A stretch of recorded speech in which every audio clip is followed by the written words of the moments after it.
I'm Darlene Carman, and welcome to the show. On this show, we are honoring all the veterans who have served in the Army, Navy, and Air Force. A.E. Conran's first middle grade novel, The Lost Celt, received a gold medal from the Military Writers Society of America. She is a children's book specialist, freelance editor, and a middle grade mentor for Pitch Wars. Hey, welcome to the show. Thank you very much. Nice to meet you. Congratulations on your Thank you. gold medal. Let's see that. Yeah, here we go. Wow, that's lovely. Wow, gold medal. Yeah. And so explain this now. So the Military Writers Society of America are a group of people that got together who like to create a community around stories based on military adventures and military situations. And so they like to review military books. And they have a special judging system. And so there's not always a gold medal awarded, and sometimes there is, sometimes there isn't. And it just depends. They have a whole set of criteria for judging and reviewing books. So I was very, very honored that, that they gave me a gold medal. It meant a lot to me, especially to be judged by veterans or people who are in veterans' families. And they probably don't give out very many awards.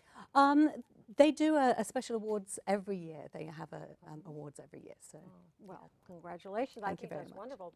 I love your story, the way the dialogue in the story, very contemporary, and then it moves to ancient times. It's just wonderful the way you have a knack with words and using modern phrases that we hear all the time with our kids, and then all of a sudden it switches to the ancient times. And I understand that you have a little bit of things in common with some of the characters. Yeah, I think so. As a child, I was very, very interested in history. And I think as a lot of kids, I was very, very influenced by certain books. And one of the books that I absolutely loved was The Lion, the Witch, and the Wardrobe. It was the first book that really made me love reading. And I remember that feeling of opening that book and walking in my mind through that wardrobe. And for me, history was also magical like that. I wanted to be able to walk back into the past and see what the past was like.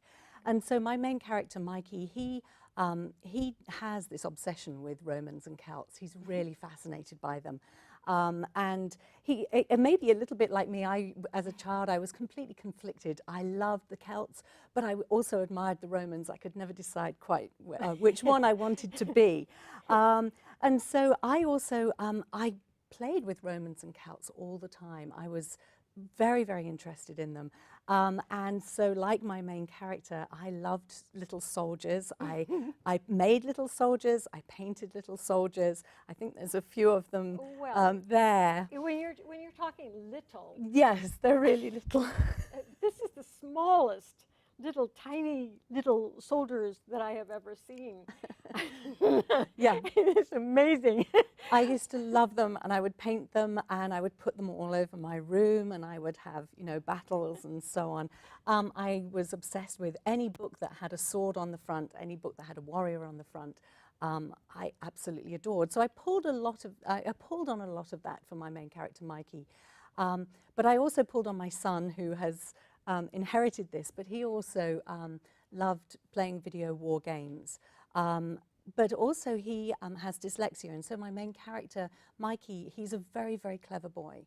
And he's totally into history. He does take all of this stuff on board, but he finds it very, very difficult to put things down on paper.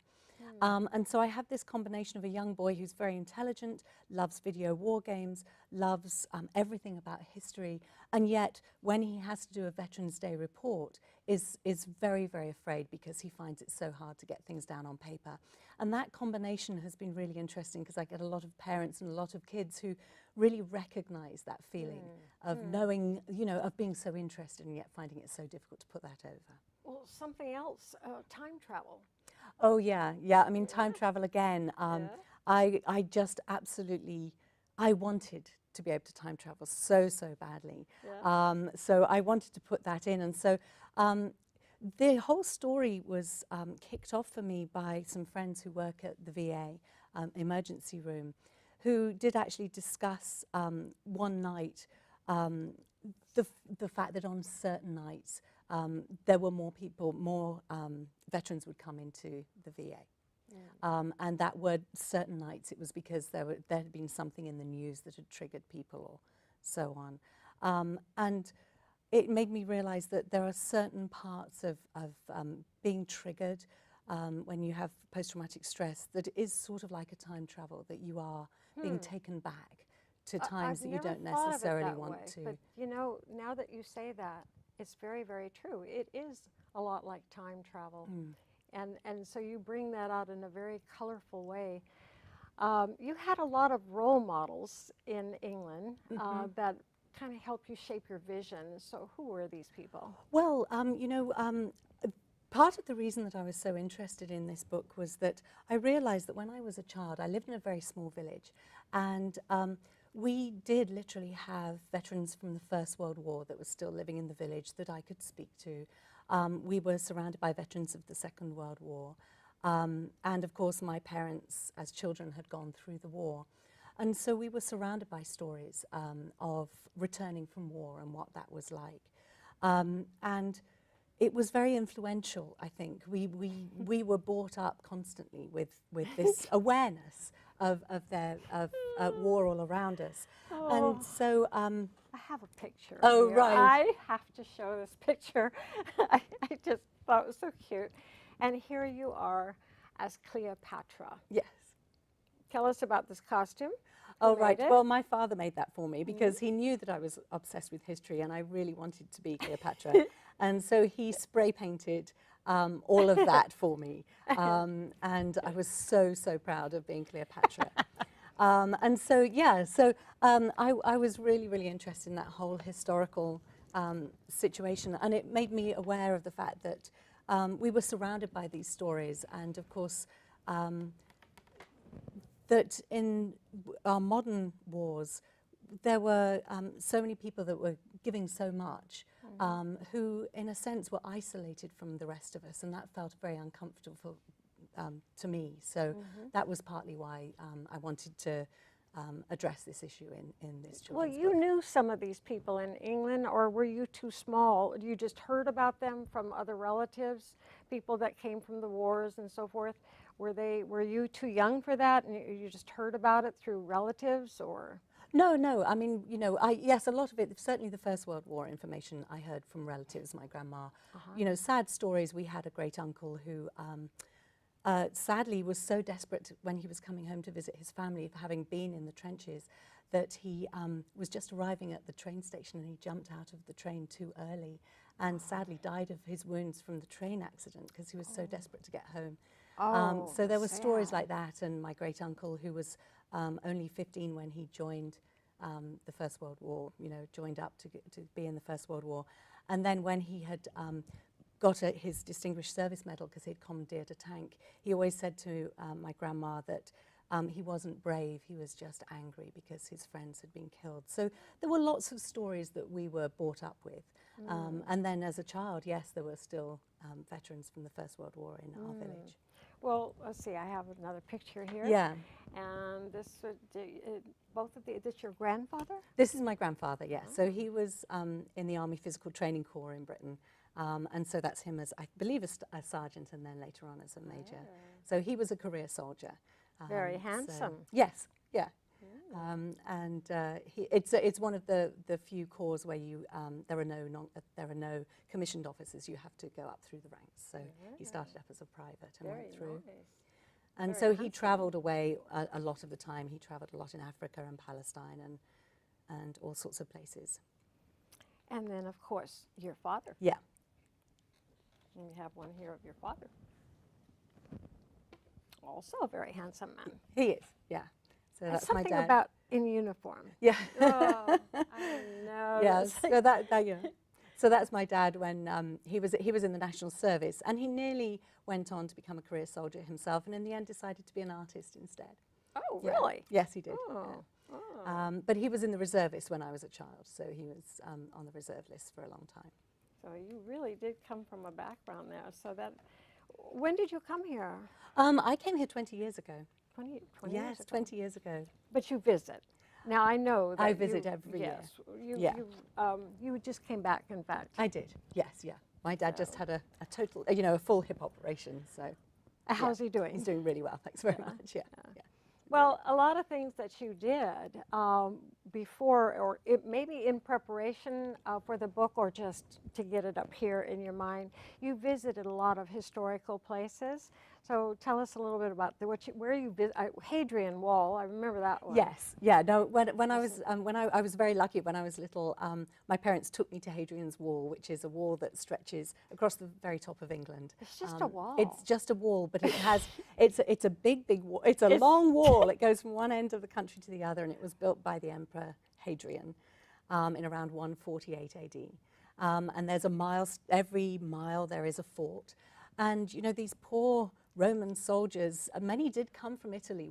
Many were conscripted from Gaul and other places, but many did come from Italy. And they were on this really cold, wet, damp wall guarding the very ends of the empire. And it's an amazing place.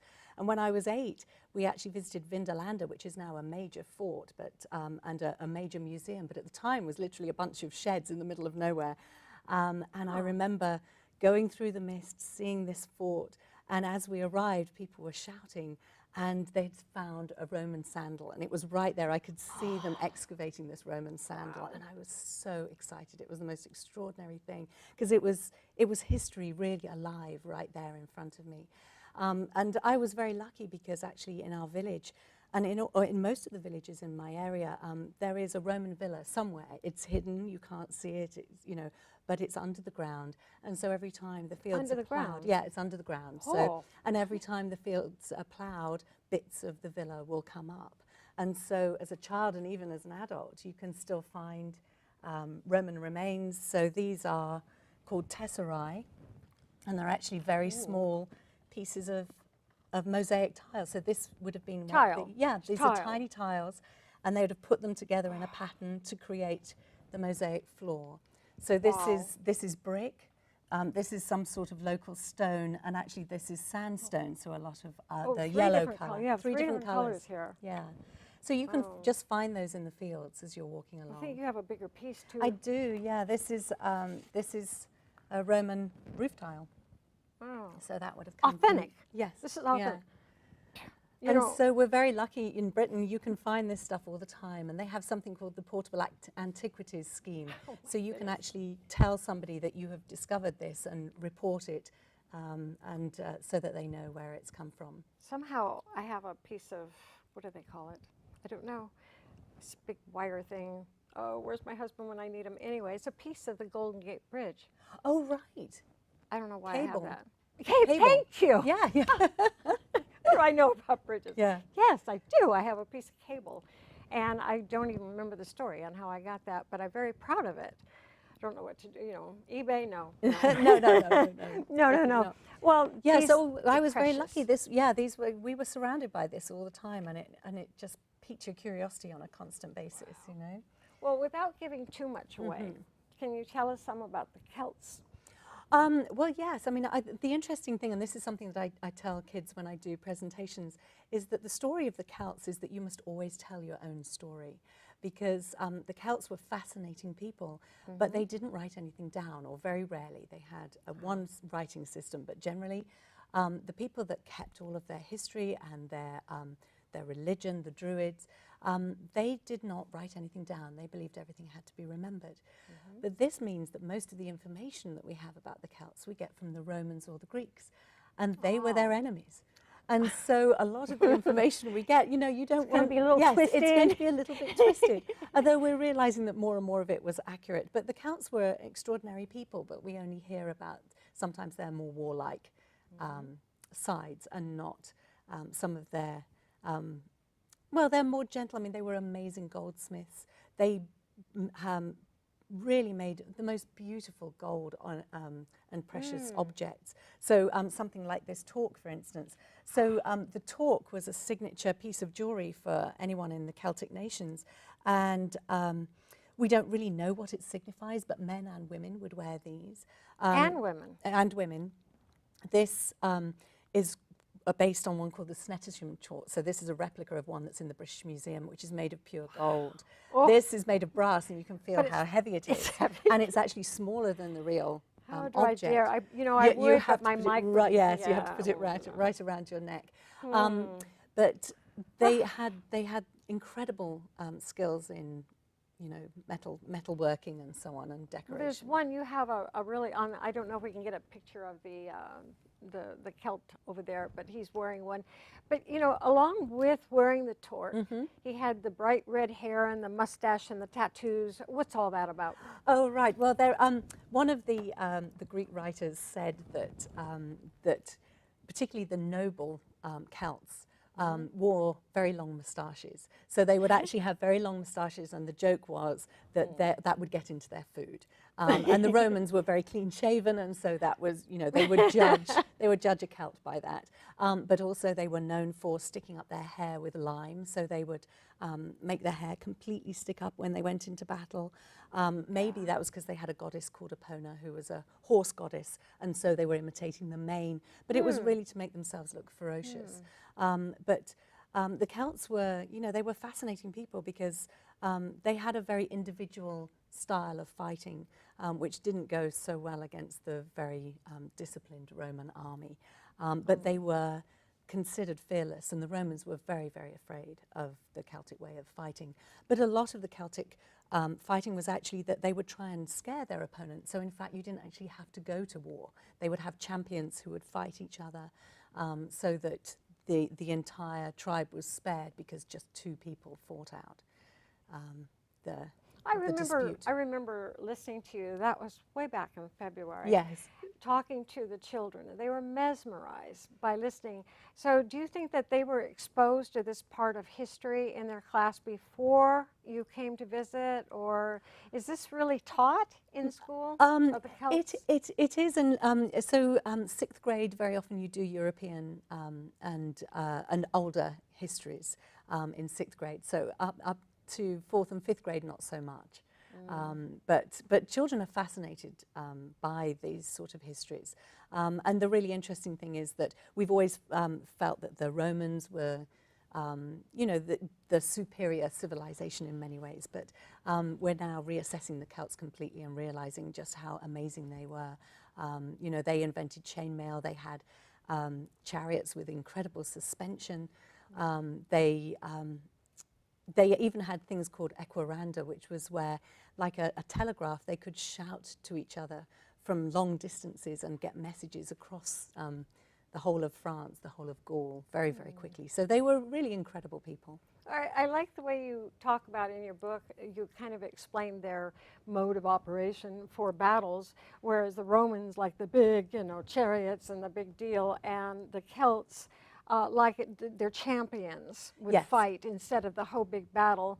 Is that pretty authentic? That's pretty. Well, we believe so, and there are stories that were written in medieval times, but probably hark back to Iron Age, especially in Ireland. The stories of Cuchulainn, the Irish warrior hero, and he really is a Celtic hero. And yes, he was a champion. So boys and girls were very often in the noble families were trained to be warriors from a very young age.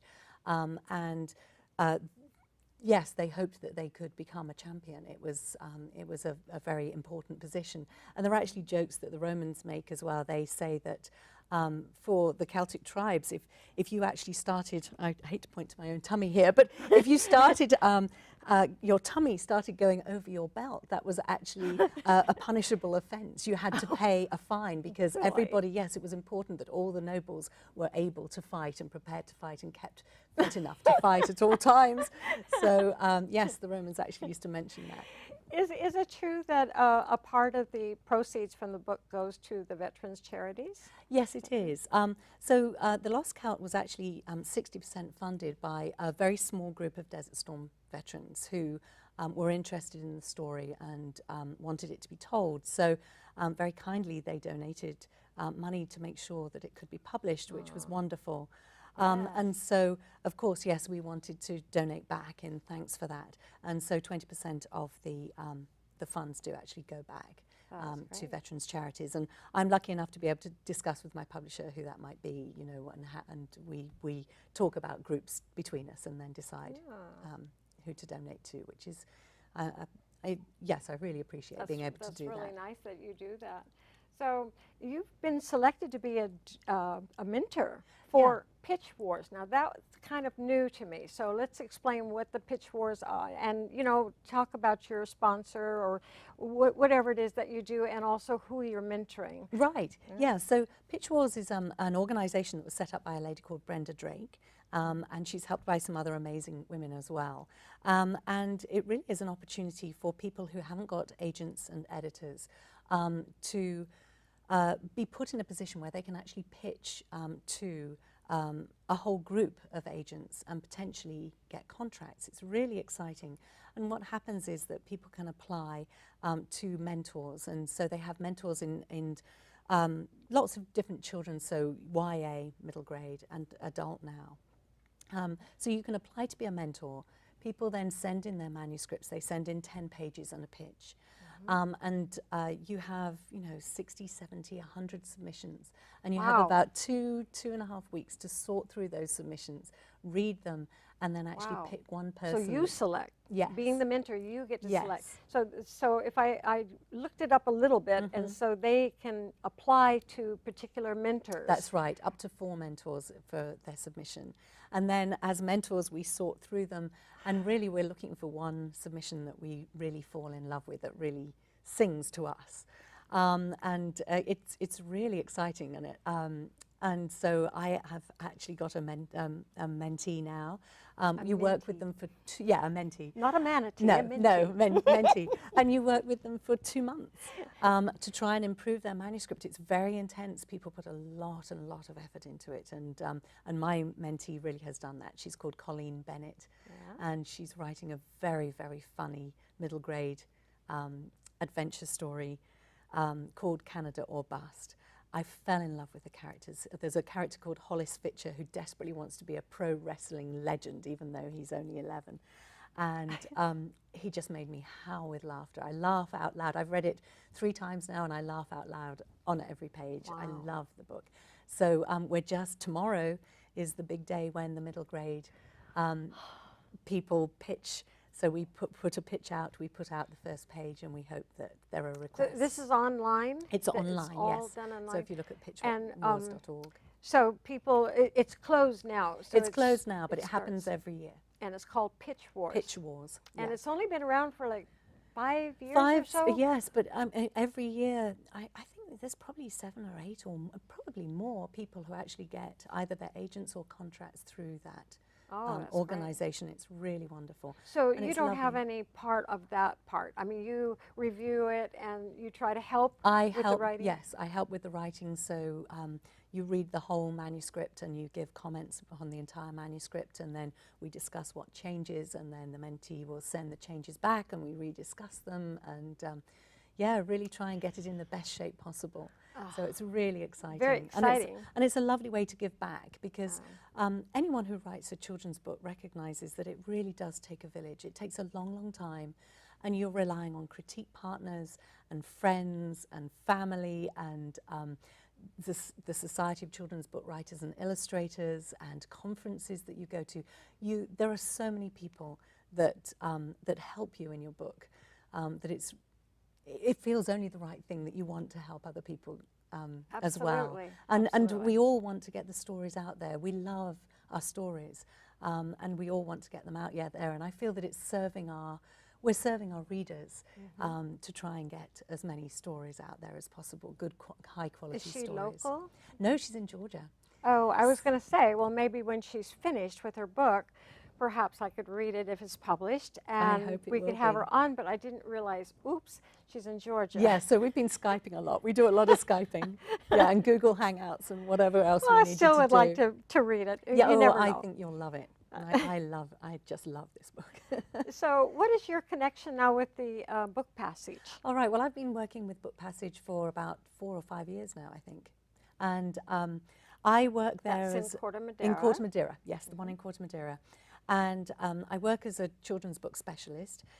So I have a few roles. I'm lucky enough to support their book fairs by going into schools, and I talk about all of the books that I love every season, all of the books that I really think the kids will enjoy. So it's a lot of reading, but I get to book talk. So I'm going tomorrow actually, I'll be talking all morning. So I talk about all the books that I really love that I think they'll enjoy too. So I do that. Then I'm lucky enough to have a couple of book clubs. So I have a book club called Ink, which is a group of 8 to 12-year-olds. And we started this club? I started, yes. I didn't actually start it. Somebody called Sue Campbell started it quite a few years ago, but I took it over. And we went from being a more traditional club to actually deciding that we wanted to write our own books. So now we plot a book, and over the course of a year we plot it, we agree all of the chapters, and then the children go away and they write their own chapters based on the chapter summary, and they illustrate, and we end up publishing a book. So here's the first one, Dragon Mist.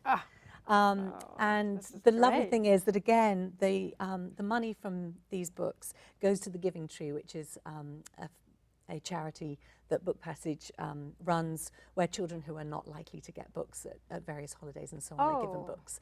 So nice. yes, it's really lovely. And so we then have a launch party at the end of the year. So every child gets the chance to read out from their chapter and share the book that they've written, Oh, maybe I could read this. So, I hope so, and we're on the third one right now. And then I've actually moved that on, so I have graduates from that program now who are wanting to write a YA book. So they want to write a book about World War II, women in World War II. Oh, we're running out of time. But I do want to just quickly show this last picture we have. That's probably, am I on the right one? Yeah. Oh, good. Okay, so your next book. Yeah, so my next book is another war-based book. So this is actually my husband's grandfather, Dennis Carman, and he was in the First World War.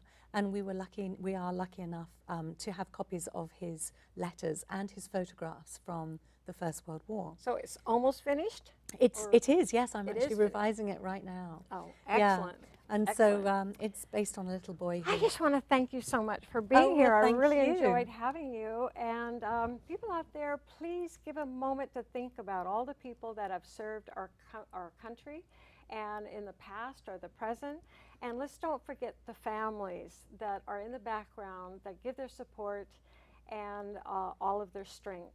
So thanks for watching the show, and we give them a lot of love, and you too. Could you please sign my book? Oh, yeah, I'd do. Thank you very much. If we had a pen. I do. Right.